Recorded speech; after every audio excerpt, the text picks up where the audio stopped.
క్రీస్తునందు ప్రియ సహోదరులరా, మనం క్రమక్రమంగా ఈ ఈ శాస్త్రాలన్నిటిని గురించి అధ్యయనం చేయటానికి ప్రభు ఇచ్చిన ఈ తరుణాన్ని బట్టి వందనాస్తులమై ఉన్నాం దేవునికి. మరి ఈరోజు కూడా మరి ఏంజులాలజీ, దేవదూతల శాస్త్రం అనే అంశాన్ని కూడా మనం ధ్యానించాలని ఆశపడతా ఉన్నాం. చక్కగా మీరు నోట్స్ రాసుకోండి. ఆ, దేవుని వాక్యాన్ని మరింతగా లోతుగా తెలుసుకోవటానికి ప్రభు తన కృపను మనకు అనుగ్రహించును గాక. రైట్, మనం గతంలో ఆ థియాలజీ, బిబ్లియాలజీ, ఈ సంగతులన్నీ కూడా మనం క్రమక్రమంగా నేర్చుకుంటూ వచ్చాం. మరి ఈరోజు దేవదూతల శాస్త్రం అనే అంశాన్ని, అనగా దేవదూతల గురించిన అధ్యయనం చేయబోతా ఉన్నాం. ఈ దేవదూతలను గురించి పాత నిబంధనలో 108 సార్లు, క్రొత్త నిబంధనలో 165 సార్లు, సుమారుగా 273 సార్లు దేవదూతల గురించిన ప్రస్తావన బైబిల్లో కనబడతా ఉంది. ఈ దేవతను హీబ్రూ భాషలో మాలిక్ అని పిలుస్తారు. హీబ్రూ భాషలో, తెలుగులో దేవదూత, ఏంజల్, ఇంగ్లీష్లో కదండి. ఇలాగూ దేవదూతను గురించి ఈ దైవ గ్రంథంలో మనం కొన్ని విషయాలు మనం ఆలోచన చేయబోతా ఉన్నాం. ముఖ్యంగా దూతలు అనే ప్రస్తావన వచ్చినప్పుడు 4 సందర్భాల్లో దూతలు అని ప్రత్యేకంగా వాడబడ్డాయి. ఉదాహరణగా లూకా సువార్త 7వ అధ్యాయం 24వ వచనంలో చదువుతా ఉన్నాను. ఒకసారి మీ గ్రంథాలు కూడా తీసి చూస్తూ ఉండటం మంచిది. 7వ అధ్యాయం 24వ వచనం. యోహాను దూతలు వెళ్ళిన తరువాత ఆయన యోహానును గూర్చి జన సమూహములతో ఇలాగూ చెప్పసాగెను అన్నాడు. యోహాను దూతలు వెళ్ళిన తరువాత అంటే యోహానుకు దూతలు ఉన్నాయా అని ఆలోచన రావచ్చేమో కానీ, ఇక్కడ మనం అర్థం చేసుకోవాల్సింది ఏంటంటే, ఒక వ్యక్తి మరొక వ్యక్తికి సందేశకుడుగా ఉంటే ఆ వ్యక్తిని బైబిల్ గ్రంథంలో దూతగా పరిగణించబడ్డారు. ఒక వ్యక్తి మరొక వ్యక్తికి సందేశకుడుగా ఉన్నప్పుడు ఆ వ్యక్తిని దూతగా ఆ లిఖించబడింది. అంతేకాకుండా హగ్గయి గ్రంథం 1వ అధ్యాయంలో కూడా 13వ వచనంలో అక్కడ కూడా దూత అన్న మాట ప్రస్తావనకు వస్తే, హగ్గయి గ్రంథం 1వ అధ్యాయం 13వ వచనంలో అక్కడ ప్రవక్తలను కూడా దేవుడు అక్కడ దూతగా ప్రస్తావించాడు. చూడండి, యెహోవా దూతైన హగ్గయి యెహోవా తెలియచేసిన వార్తను బట్టి జనులకు ప్రకటించినది ఏమనగా అన్నాడు. అనగా ఒక వ్యక్తి దేవుని యొద్ద నుండి పొందిన సందేశాన్ని ప్రజలకు అందిస్తే ఆ వ్యక్తిని దూతగా పరిగణించబడ్డారు. ఒక వ్యక్తి దేవుని దగ్గర నుంచి పొందిన సందేశాన్ని ప్రజలకు అందిస్తే ఆ వ్యక్తి దూతగా పరిగణించబడ్డాడు. హగ్గయి వాస్తవంగా ప్రవక్త, కానీ అతని గురించి దూత అని ప్రస్తావించారంటే అక్షరాల దూత అని కాదు, కానీ సందేశాన్ని దేవుని దగ్గర నుంచి పొంది ప్రజలకు అందిస్తే ఆ వ్యక్తి దూతగా పరిగణించబడ్డాడు. ఇక మూడవదిగా చూస్తే మనం ఎరుగుదాం, ప్రకటన గ్రంథం 2, 3 అధ్యాయాలలో సంఘాలను గురించిన వివరణ అక్కడ వ్రాయబడింది. ఆ 2, 3 అధ్యాయాలలో మనం జాగ్రత్తగా గమనిస్తే సంఘాన్ని దూతగా లిఖించబడింది అక్కడ. సంఘపు దూతకు అనగా సంఘాన్ని కూడా దూతగా అక్కడ రాయటం జరిగింది. ఇక 4వ విషయానికి వస్తే నిర్గమాకాండం అనగా పాత నిబంధనలో 3వ అధ్యాయం, నిర్గమాకాండం 3వ అధ్యాయం 2వ వచనంలో కూడా అక్కడ పొద నడుమ ఉన్న దూత అని ప్రస్తావించబడింది కదా. చదువుదాం, తర్వాత విషయాలకు వస్తాను. ఇక్కడ నిర్గమాకాండంలో అనగా పాత నిబంధనలో యేసుక్రీస్తును కూడా దూతగా లిఖించబడింది. అంటే అక్షరాల దూతని కాదు, దాని వివరాలు తర్వాత ఒక్కొక్క పాయింట్ వచ్చినప్పుడు చెప్తాను. ఓకేనా. యేసుక్రీస్తును దూతగా లిఖించబడింది అన్న విషయాన్ని గమనించాలి. 4 సందర్భాలు మనం చూసాం. ఇకపోతే ఈ దూతల యొక్క విధానం లేక ఎన్ని విధాలుగా ఉన్నాయి అని అంటే, ఒకటి పరిశుద్ధ దూతలు, రెండవదిగా పడద్రోయబడిన దూతలు.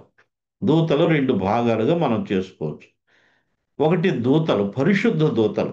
రెండవదిగా వారు తప్పిదాన్ని బట్టి పరలోకా నుంచి పడద్రోయబడిన దూతలు. వీరినే అపవాదని, సాతానని కూడా మనం పిలుస్తూ ఉంటాం. ఓకే. తర్వాత విషయాన్ని మనం చూస్తే, ఈ దూతల యొక్క శాస్త్రంలో 4 ప్రధానమైన అంశాలు మనం చూడాలి. దాన్ని చూస్తే మనకి అర్థమైపోద్ది. బైబిల్ అంతటిలో దూతల గురించిన ప్రస్తావన మనం ఆలోచిస్తే, మొదటిగా దూతల యొక్క ఉనికి ఎక్కడ ఉంది? ఎక్కడ ప్రారంభించబడిందో చూస్తాం. ఆ తర్వాత దూతల యొక్క స్వభావాన్ని మనం చూస్తాం. మూడవదిగా దూతల యొక్క స్థితి ఎలాంటిదో మనం చూస్తాం. నాలుగవదిగా దూతల యొక్క పరిచర్య. ఈ 4 అంశాలు కూడా ఇదే క్లాసులో మనం స్టడీ చేయలేం గానీ, మనకి అయినంత వరకు మన సమయాన్ని బట్టి మనం కొన్ని అంశాలు మనం చూస్తాం. తర్వాత క్లాసులో మరొక కొన్ని విషయాలు మనం వినబోతా ఉన్నాం. కాబట్టి దూతల గురించి 4 పరిస్థితులు మనం గమనిస్తే, మొట్టమొదటిగా దూతల యొక్క ఉనికిని గురించి మనం చూస్తాం. అనగా దూతలు ఎప్పుడు ప్రారంభించబడ్డారు? లేక ఎప్పుడు సృష్టించబడ్డారు? ఎప్పుడు వారి యొక్క ప్రస్తావన ఉంది అనంటే, యోబు గ్రంథంలో 38వ అధ్యాయం. ఈ 4-7 వచనాలు మనం చదవాలి. వాస్తవంగా 7వ వచనం చదివేస్తే సరిపోద్ది గానీ, ముందు నుంచి చదవటం కూడా కొంతవరకు ప్రయోజనం. సారీ. యోబు గ్రంథం 38వ అధ్యాయం 4 నుంచి చదువుతున్నాను. నేను భూమికి పునాదులు వేసినప్పుడు నీవెక్కడ ఉంటివి? నీకు వివేకము కలిగి ఉన్న యెడల చెప్పుము. నీకు తెలిసిన యెడల దానికి పరిమాణమును నియమించిన వాడెవడునో చెప్పుము. దాని మీద పరిణామం కొల వేసిన వాడెవడో చెప్పుము. దాని స్తంభముల పాదులు దేనితో కట్టబడినవో చెప్పుము. ఇవన్నీ కూడా భూమికి పునాదులు వేస్తున్న సందర్భంలో వ్రాయబడ్డాయి.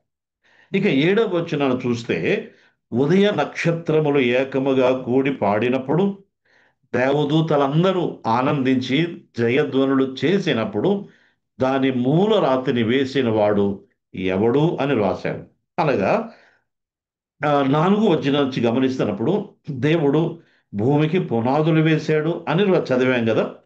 ఆ పునాదులు వేసినప్పుడు దేవదూతలు ఆనందించి జయధ్వనులు చేశారు అని రాయబడింది. అనగా ఆ భూమికి పునాదులు వేస్తున్నప్పుడే దేవదూతలు ఉన్నారు అన్న విషయాన్ని మనం చూస్తా ఉన్నాం. ఎప్పుడు సృష్టించబడ్డారు? అనగా మనకి ఆదికాండం 1 అధ్యాయంలో చూస్తున్నప్పుడు అక్కడ ఆ చీకటి అగాధ జలముల మీద కమ్మి ఉండెను. ఆ జలముల మీద ఆత్మ అల్లాడుచుండెను అన్న విషయాన్ని మనం చదువుతున్నాం కదా! ఆ తర్వాత 1, 2, 3, 4, 5, 6 ఇలాగా 6 దినాలుగా ప్రభువు సృష్టిని చేశాడని మనం ఎరుగుదాం. ఆ సృష్టికి ముందే దేవదూతలు సృష్టింపబడ్డారు అనే విషయాన్ని మనం గమనించాలి. అర్థమైంది కదండి! భూమికి పునాదులు వేసినప్పుడే దేవుడు దూతలను సృష్టించాడు అన్న విషయాన్ని మనం చూడాలి. వారు ఎంతమందిగా చేశారు అనంటే, ప్రకటన గ్రంథం 5వ అధ్యాయం 11వ వచనంలో మనం గమనిస్తే కదండి, మనం ఆదికాండంలో మనం చూస్తున్నాం. ఆదామును చేశాడు, తర్వాత హవ్వను చేశాడు. తర్వాత ప్రభువు చెప్పిన మాట ఏంటంటే, మీరు ఫలించి అభివృద్ధి పొందండి అన్నాడు కదా! ఫలించి అభివృద్ధి పొందమన్నాడు. అంతేగాని ఒకేసారిగా ఇప్పుడున్న జనాంగానంతటిని తయారు చేయలా. ఆదాము నుంచి హవ్వ, ఆదాము హవ్వ నుంచి మనమందరం కూడా ఇప్పటివరకు మనం వచ్చాం. కానీ దేవదూతల సృష్టి అయితే అలా లేదు గాని, 5వ అధ్యాయం 11వ వచనంలో చూస్తున్నప్పుడు, వారి లెక్క కోట్ల కొలదిగా ఉండెను అన్నాడు. కోట్ల కొలదిగా సృష్టించబడిన వారు దేవదూతలు. ఒకేసారి దేవుడు సృష్టిలో దూతలను సృష్టించాడు. దేవుని సృష్టి అన్న విషయాన్ని గమనించాలి. అర్థమైంది కదండి! దేవదూతల్ని దేవుడు సృష్టించాడు. కోట్ల కొలదిగా సృష్టించాడు అన్న విషయాన్ని మనం గమనించాలి. ఓకే. ఆ తర్వాత దేవదూతల యొక్క స్వభావాన్ని మనం చూస్తే, ఈ దేవదూతలు హెబ్రీ పత్రిక 1 అధ్యాయం 7వ వచనంలో ఏమన్నాడంటే, వారు ఆత్మజీవులు అన్న విషయాన్ని హెబ్రీ గ్రంథకర్త పౌలు రాస్తూ మాట అన్నాడు కదా! చూడండి, హెబ్రీ పత్రిక 1 అధ్యాయం. ప్రతిదాన్ని బైబిల్ ఆధారంగా మనం చూస్తే చూడండి, అక్కడ 7వ వచనంలో తన దూతలను వాయువులుగాను అనగా క్రింద 4 నంబర్ వేశాడు. క్రింద రాస్తూ ఏమన్నాడంటే ఆత్మలుగా అన్నాడు. అనగా దూతలను ఆత్మజీవులుగా చేశాడు. ఆత్మకి లింగ భేదం లేదు అన్న విషయాన్ని మనం గమనించాలి. ఆత్మకి ఆడ మగ తేడాలు లేవు. అలాంటి భేదాలు లేవు. లింగ భేదం లేదు. కానీ మనం చాలాసార్లు మనం ఆ, వాడే పదాలు కూడా తప్పుగా వాడుతూ ఉంటాం. వచ్చింది అంటే అది ఏదైనా వస్తువైనా ఉండాలి, ఇంకొకటి ఎవరైనా అయి ఉండాలి. మనం దేవదూతల గురించి మాట్లాడుతున్నప్పుడు దీని లింగ భేదం వాడలేదు కానీ లేదు కానీ దేవుడు దేవదూతల గురించి రాస్తున్నప్పుడు ఆ ప్రత్యేకంగా పుల్లింగాన్ని మాత్రమే వాడాడు అన్న విషయాన్ని మనం గమనించాలి. అలాంటప్పుడు మనం దేవదూతల్ని స్త్రీతో పోల్చడం మంచిది కాదు. కానీ కొన్ని సందర్భాల్లో దేవదూతలు వారి ఇష్టం కొంతమంది మనుషులుగా కనబడ్డారు. కాబట్టి దేవుడు వారికి అనుమతి ఇస్తే వారు ఏమైనా చేయొచ్చు. కానీ మనం నేర్చుకోవాల్సింది ఏంటంటే దేవదూతలకి లింగ భేదం లేదు. వారు ఆత్మజీవులు అన్నాడు. అంతేకాకుండా లూకాసు వార్త 24వ అధ్యాయం 39వ వచనంలో కూడా అక్కడ ఆత్మకి ఎముకలు మాంసాలు ఉండవు కదా. కాబట్టి మనుషులు కాదు అనే విషయాన్ని మనం గమనించాలి. లూకాసు వార్త 24వ అధ్యాయం 39వ వచనం. అక్కడ యేసు ప్రభువును చూసి వారు భయపడ్డారు, భూతమని కలవరపడ్డారు. అలాంటి పరిస్థితిలో ప్రభు వారిని చూసి కలవరపడుతున్నారు. నేనే అనుటానికి 39వ వచనంలో ఏమన్నాడు చూడండి. నేనే ఆయనను అనుటకు నా చేతులను నా పాదములను చూడుడి, నన్ను పట్టి చూడుడి, నాకున్నట్టుగా మీరు చూచుచున్న ఎముకలను మాంసమును భూతమనకుండవని చెప్పాను. భూతం అంటే దేవదూతలని కాదు. వాళ్ళు భయపడుతున్నారు కాబట్టి వాళ్ళకి అర్థం అవటానికి అలా చెప్పారు అంతే. అంటే ఆత్మకి ఎముకలు మాంసము ఉండవు కదా. ఇంకా వివరంగా చెప్పనక్కర్లేదు అనుకుంటా. ఇక చూస్తే మత్తయి సువార్త 22వ అధ్యాయం 30 వచనంలో కూడా వారికి వివాహాలు కూడా అక్కర్లేదు. అంతే కదా మరి. శరీరముతో ఉంటే వారికి వివాహం అవసరం కానీ ఆత్మకి ఆశలు కోరికలు ఉండవు కదా. అనగా పాప పిచ్చలు ఉండవు కదా. అందుచేత మత్తయి సువార్త 22వ అధ్యాయం 30 వచనంలో ఏమన్నాడంటే పునరుద్ధానమందు ఎవరును పెండ్లి చేసుకొనరు, పెండ్లికి ఇయ్యబడరు, వారు పరలోకమందున్న దూతల వలె ఉందురు. అంటే అర్థం ఏంటంటే వారికి వివాహాలు లేవు, వివాహాలు అక్కర్లేదు వాళ్ళకి. వివాహం అయితే కదండి, ఒకవేళ వివాహం అయితే అది ఎవరికి? మనుషులకే. వివాహం తర్వాత వారి యొక్క సంతానం వృద్ధి పొందుతా ఉంది. మరి అలాంటప్పుడు దేవదూతలకి వివాహం అయ్యి మళ్ళీ సంతాన అభివృద్ధి లేకుండా దేవుడు అలా సృష్టిని చేయలేదు, లేక దేవదూతలను చేయలేదు అనే విషయాన్ని మనం గమనించాలి. దేవదూతలకి లింగ భేదం లేదు, ఆత్మజీవులు. దేవదూతలు ఎముకలు మాంసం ఉండవు. మూడవదిగా వివాహం కూడా వారికి అక్కర్లేదు. అంతేకాదు లూకాసు వార్త 20వ అధ్యాయం 30 వచనంలో కూడా చూస్తే వారికి చావు కూడా లేదు. ఆత్మకు చావు ఉంటుందో చెప్పండి. దీన్ని ప్రత్యేకంగా మనం ఏమైనా ఆర్గ్యుమెంట్ చేయాలంటారా? ఇప్పుడు మన ఆత్మ ఉంది, మనం ప్రభు దగ్గరికి వెళ్ళిపోదు. ఆత్మకు చావు లేదు, ఆత్మకి ముగింపు లేదు. దేవుడు సృష్టించాడు, ఆ దేవుడు ఊపిరిని ఊదాడు, ఆత్మనిచ్చాడు. ఆ ఆత్మకి చావు లేదు అనే విషయాన్ని లూకా సువార్త 20వ అధ్యాయం 35వ వచనంలో చూస్తున్నాం కదా. ఆ పరమున మృతులు పునరుద్ధానమునకు యోగ్యులని ఎంచబడిన వారు పెండ్లు చేసుకోరు. ఆ 35వ వచనం కదండి. వారు దేవదూతల సమానులై దేవుని కుమారులై ఉందురు అన్నాడు. వారికి మరణం అనేది లేదు అనే విషయాన్ని కూడా మనం గమనించాలి. చావు లేదు అన్న విషయాన్ని మనం గమనించాలి. రెండవదిగా మనం చూస్తే వీరికి కాలాలు పరిస్థితులు కూడా ఆటంకం కాదు. అంటే ఏ పరిస్థితినైనా ఆత్మకి అడ్డులే ఉండవు కదా. కాబట్టి వీటికి ఆత్మజీవులు కాబట్టి వీటికి కాలము కానీ పరిస్థితులు కానీ ఆటంకం కాదు అన్న విషయాన్ని మనం గమనించాలి. రెండవదిగా చూస్తే 103వ కీర్తనలో దూతల గురించి ప్రస్తావిస్తూ అక్కడ రాయబడిన మాట ఏంటంటే దేవుని దూతలారా కదండి. 103వ కీర్తన అక్కడ మనం గమనిస్తే 20వ చరణంలో యెహోవా దూతలారా ఆయన ఆజ్ఞకు లోబడి ఆయన వాక్యమును నెరవేర్చు బలశూరులరా అన్నాడు. దేవదూతలు బలశూరులు అన్న విషయాన్ని మనం గమనించాలి. బహుశా మీరు అనొచ్చేమో ఒకవేళ దేవదూతలు ఇందాక మీరు ఆ మనుషులతో కూడా పోల్చారు కదా, ప్రవక్త అయిన హగ్గయితో పోల్చారు కదా, కాబట్టి వీళ్ళు కూడా ఒక సేవకులు లేకపోతే ఇంకెవరైనా మనుషులు అనొచ్చేమో కానీ రైటే మనం ఒప్పుకుందాం. ఉదాహరణగా దేవదూతల గురించిన ప్రస్తావన మనం రాజుల 2వ గ్రంథం 19వ అధ్యాయం 35వ వచనంలో మనం చూస్తున్నప్పుడు అక్కడ మనం ఎరుగుదాం కదా. అక్కడ రాజైన హిజ్కియా ఒక ఇబ్బందిలో ఉన్నాడు. శత్రు రాజు వలన పోరాటాలు అనుభవిస్తూ ఉన్నాడు. అలాంటి పరిస్థితులలో హిజ్కియా ప్రార్థన చేశాడు, దేవా నాకు సహాయం చేయి, నాకు సహాయం చేయి. హిజ్కియా ప్రార్థన చేశాడు కదా, లోపలికి వెళ్ళి ప్రార్థన చేసి నన్ను నా మీద దృష్టి ఉంచు అని, నన్ను చేతకాని వాడిని, నీవే నాకు సహాయం, నీవే నాకు దిక్కు అని మొరపెట్టినప్పుడు 35వ వచనం చదువుతున్నాను. ఆ రాత్రియే యెహోవా దూత బయలుదేరి ఆ దండుపేటలో చొచ్చి 185,000 మందిని హతము చేసెను అన్నాడు. ఒక వ్యక్తి 185,000 మందిని హతము చేయగలడా చెప్పండి?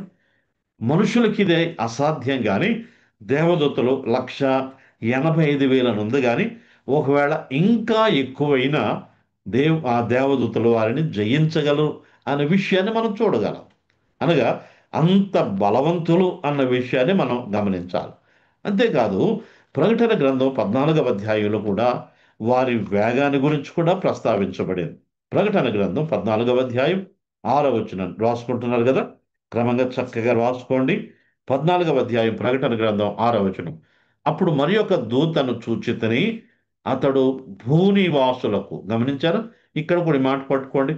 ఇందాక మనం దేవదూతలు వస్తున్నప్పుడు అది వచ్చింది అనకూడదు కానీ బైబిల్ ఇక్కడ మాట ప్రస్తావించబడింది ఏంటంటే అతడు అన్న మాట దేవదూతల గురించి ప్రస్తావించబడింది. కాబట్టి మళ్ళీ చూడండి, అతడు భూనివాసులకును అనగా ప్రతి జనమునకును ప్రతి వంశమునకును ఆయా భాషలు మాట్లాడు వారికి ప్రతి ప్రజకు ప్రకటించున్నట్లుగా నిత్య సువార్తను తీసుకొని ఆకాశము మధ్యను ఎగురుచుండెనన్నాడు. మనం మనుషులం ఆకాశం మధ్య ఎగరగలమా? కదా మరి. దేవదూతలకైతే అది సాధ్యం. ఎందుకంటే అవి ఆత్మ జీవులు కాబట్టి వారి వేగం ఎక్కడికైనా వెళ్ళగలం, ఎంత దూరమైనా వెళ్ళిపోగలం. వారికి ఇంత సమయంలో వెళుతున్నాం అంటాను కూడా లేదు. దేవుడు అంత వేగాన్ని దేవుడు వారికి నిర్ణయించాడు. ఇకపోతే యోబు గ్రంథం 38వ అధ్యాయం 7వ వచనంలో కూడా ఇందాక మనం చదివాం కదా, అక్కడ దేవుడు భూమికి పునాదులు వేసినప్పుడు అక్కడ వాయబడిన మాట ఏంటంటే వారు దేవదూతలందరూ ఆనందించి జయధ్వనులు చేసినప్పుడు అన్నారు. అంటే దేవదూతలకు కూడా భావోద్రేకాలు ఉన్నాయని అర్థమవుతున్నాయి. అంటే ఆనందించారు అంటే అర్థం ఏంటి? ఇక మిగిలినవన్నీ ఉంటాయి. వారు దుఃఖపడ్డారు, వారు ఇవన్నీ ఉంటాయి. అంటే దేవదూతలు వ్యక్తితో లేక వ్యక్తిత్వపు లక్షణాలతో ఉన్నవారని మనం గమనించాలి. ఏమంటే మనం వ్యక్తిత్వం కలిగిన వాడు, మనం ఆకలి అవుతుంది, బాధ కలుగుతుంది, వేదన కలుగుతుంది. అలాగే మన మన దేవదూతలు కూడా వారికి వ్యక్తిత్వపు లక్షణాలు అనగా వారు ఆనందించారు. అంతేకాదు పేతురు పత్రికలు అంటాడు కదా, అక్కడ ఈ కార్యాన్ని తొంగి చూడగోరుచున్నారు అన్నాడు. అంటే వారికి ఆశలు కూడా ఉన్నాయి అన్న విషయాన్ని గమనించాలి. ఇకపోతే దానియేలు గ్రంథం 9వ అధ్యాయం 21, 22 వచనాల్లోను, అలాగే ప్రకటన గ్రంథం 19వ అధ్యాయం 10వ వచనంలో కూడా మనం గమనిస్తే దేవదూతలకు కూడా తెలివి ఉంది, వారికి స్వచిత్తం కూడా ఉంది. దేవుడు వారికి ఇచ్చాడు. మనుషులను ఎలాగైతే వారి స్వేచ్ఛకు లేక వారి వ్యక్తిగతానికి దేవుడు బలవంతం చేయట్లా. దేవుడు ఎవరిని కూడా, ఉదాహరణగా ఆదాము హవ్వలను చేసిన తర్వాత బౌండరీస్ వేసి ఒక రిమోట్గా లేక రిమోట్ కంట్రోల్లో ఆదాం హవ్వల్ని వారు దేవుడు చేయలేదు అలాగా. మనుషులు వారికి స్వేచ్ఛనిచ్చినట్టుగానే దేవుడు వారికి స్వేచ్ఛనిచ్చినట్టుగానే దేవదూతలకు కూడా దేవుడు స్వేచ్ఛనిచ్చాడు. వారి ఇష్టం, వారు ఏదైనా చేయొచ్చు. వారి ఇష్టం అనే విషయాన్ని మనం గమనించాలి. అదే కదా వారి జీవితంలో తప్పుడడుగు వేయటానికి కూడా కారణమైంది. అలాగని ఒకవేళ దేవుడు ఒకవేళ కంట్రోల్ చేస్తుంటే ఆయన నియంత అని చెప్పొచ్చేమో కదా మరి.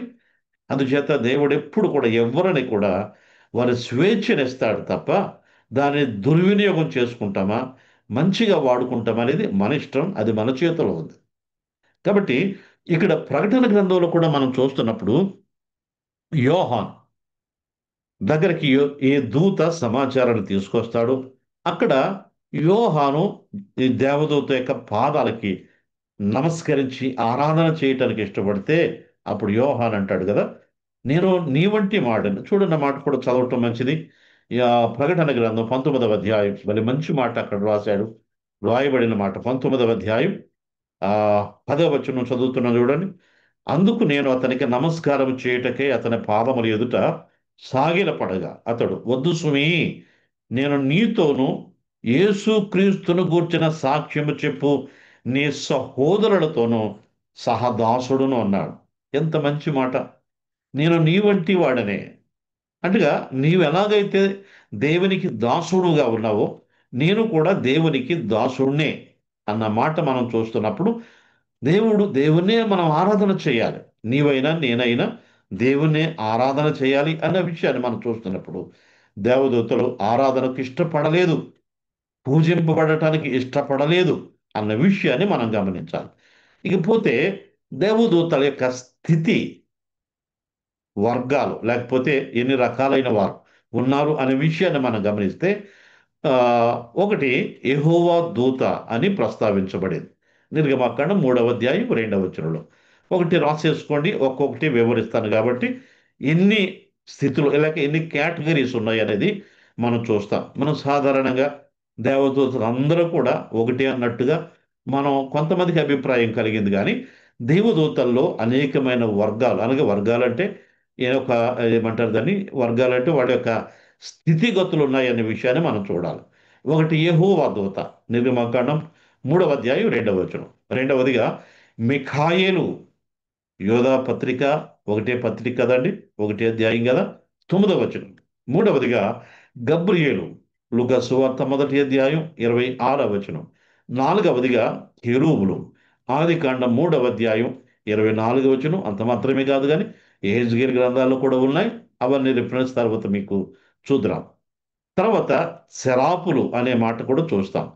శరాపులు అనగా ఈ యెషయా గ్రంథం 6వ అధ్యాయం 6వ వచనంలో లేక మొదటి 6 వచనాల్లో మనం చూస్తూ ఉంటాం.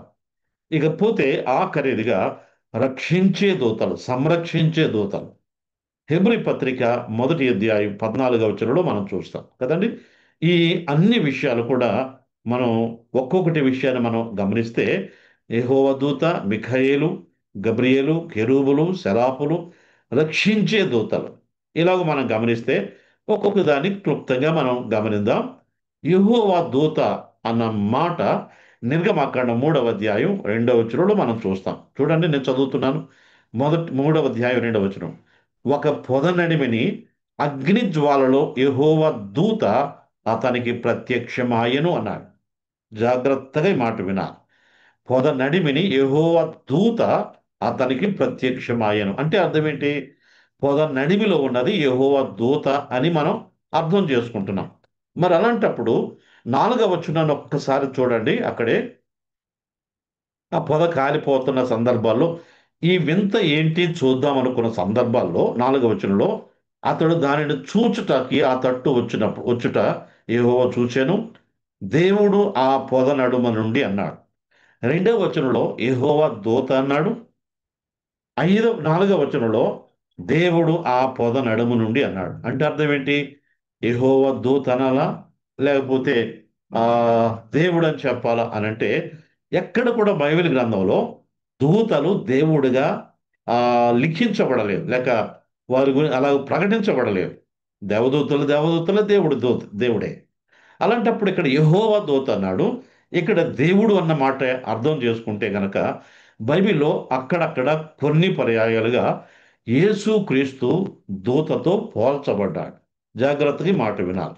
అక్కడక్కడ బైబిల్లో కొన్ని వచనాలు చూస్తే యెహోవా దూత అన్న సందర్భాల్లో యేసుక్రీస్తుకు సూచనగా మనం గమనించాలి.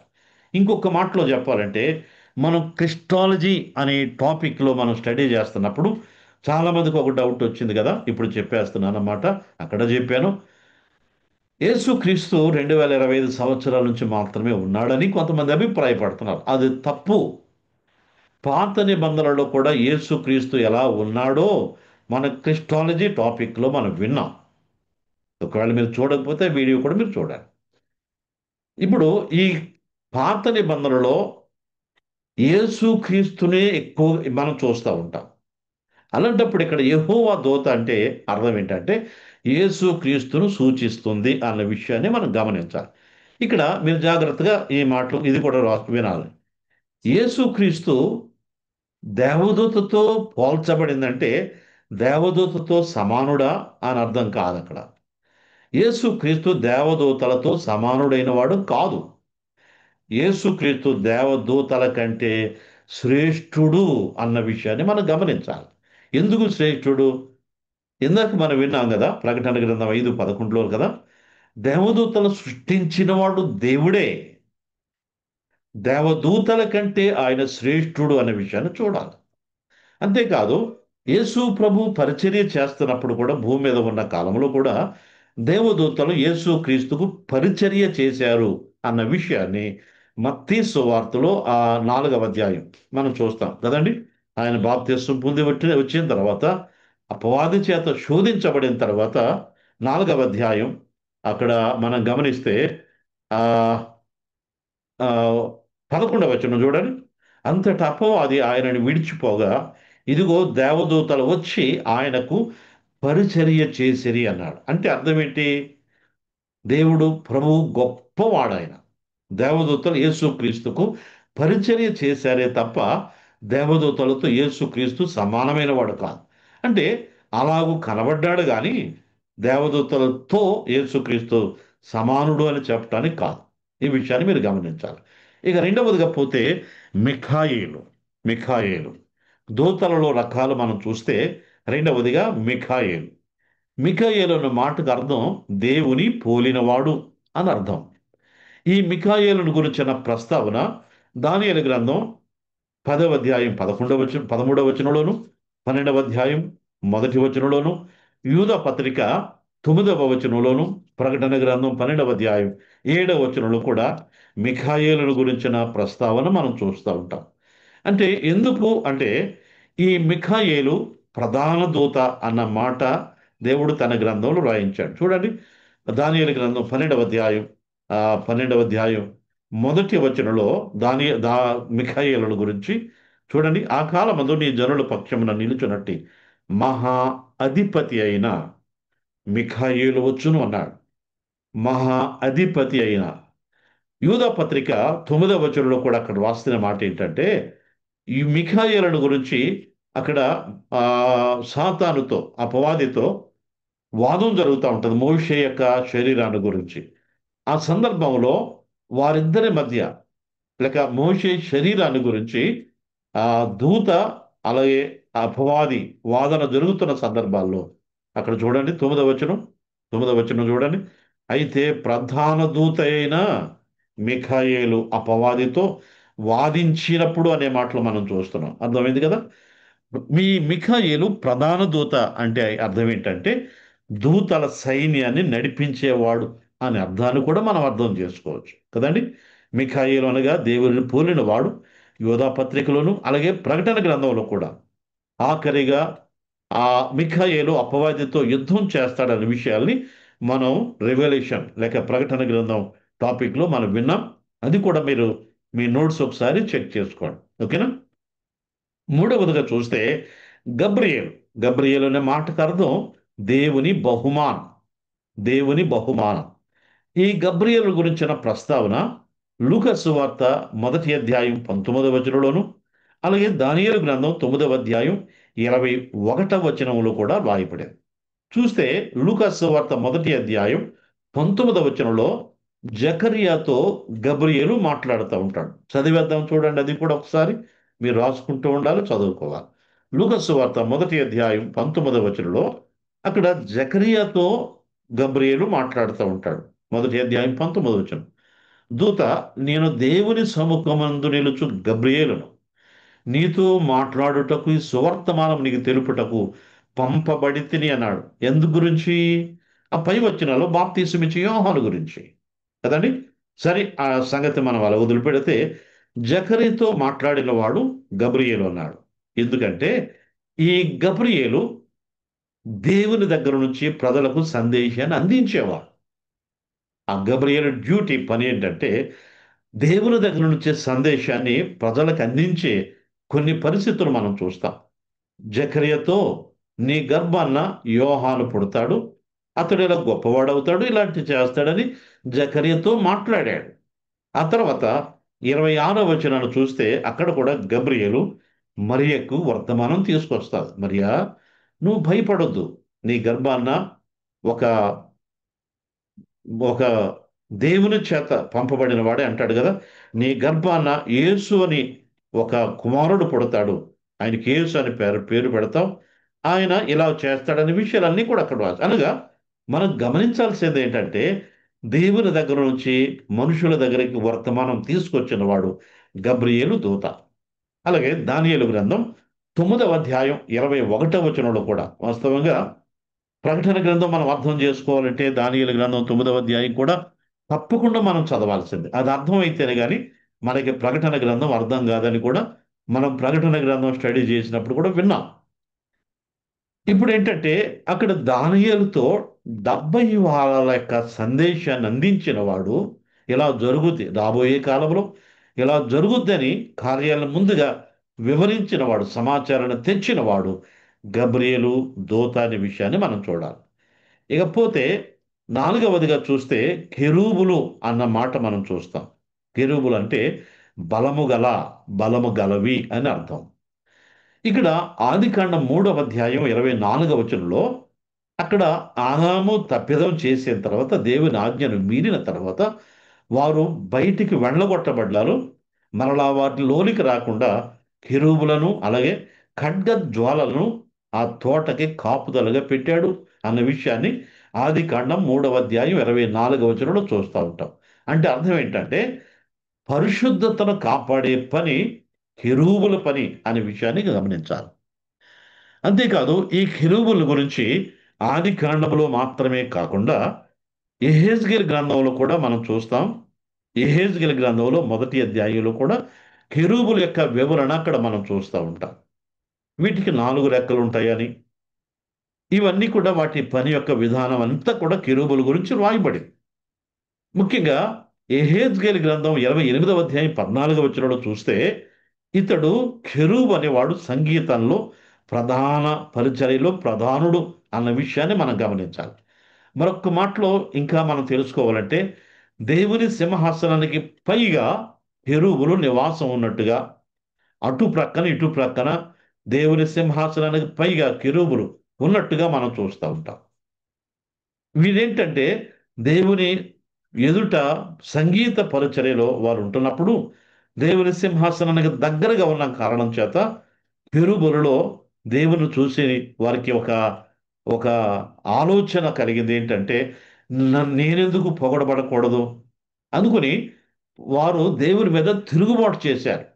నేనే గొప్పవాడని అనుకొని యెషయా గ్రంథంలో వ్రాయబడిన రీతిగా వారు దేవుని మీద తిరుగుబాటు చేసిన కారణం చేత వారు పడద్రోయబడ్డారు. అంటే కెరూబులు మొత్తం కూడా వారు పడద్రోయబడలేదు.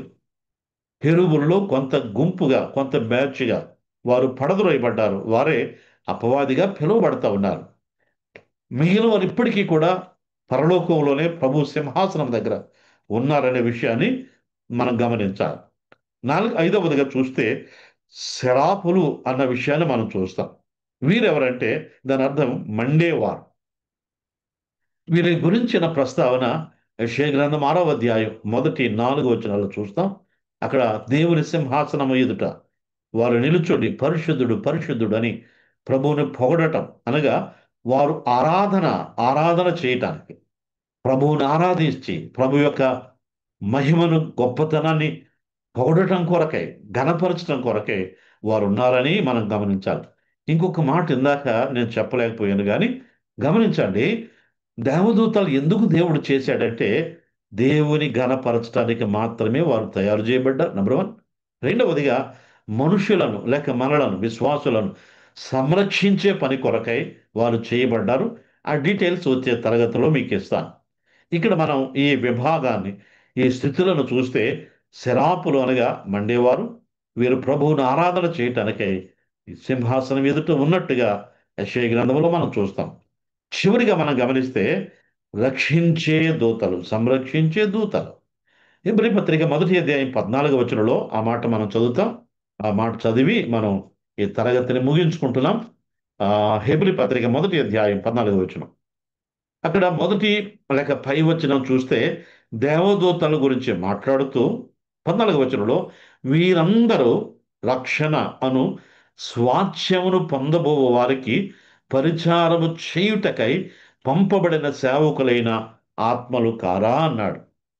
ఈ దేవదూతలు మనకి పరిచర్య చేయటానికి అనగా మనలను కాపాడటానికి మనలను సంరక్షించడానికి దేవదూతలు సృష్టింపబడ్డారనే విషయాన్ని మనం గమనించాలి. కాబట్టి ఈ యొక్క విభాగాలు వాటి యొక్క కేటగిరీస్ మనం చూస్తున్నప్పుడు ఒక్కొక్కరికి దేవుడు ఎలాగో పని అప్పగించాడు.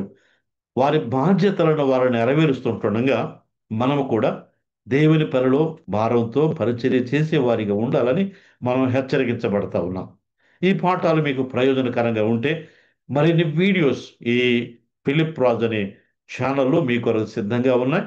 ఇవి మీకు ఆశీర్వాదకరంగా ఉన్నాయి అనుకుంటే మాత్రమే సబ్స్క్రైబ్ చేయండి. ఆటోమేటిక్గా మీకు ఇక్కడ రికార్డ్ చేసినవన్నీ కూడా మీకు వస్తాయి. ఒకవేళ మ్, అంతేకాకుండా ప్రాముఖ్యంగా ఇక్కడ జరుగుతున్న పరిచర్య కొరకై మీరు కూడా ప్రార్థించాలని కోరుతా ఉన్నాం.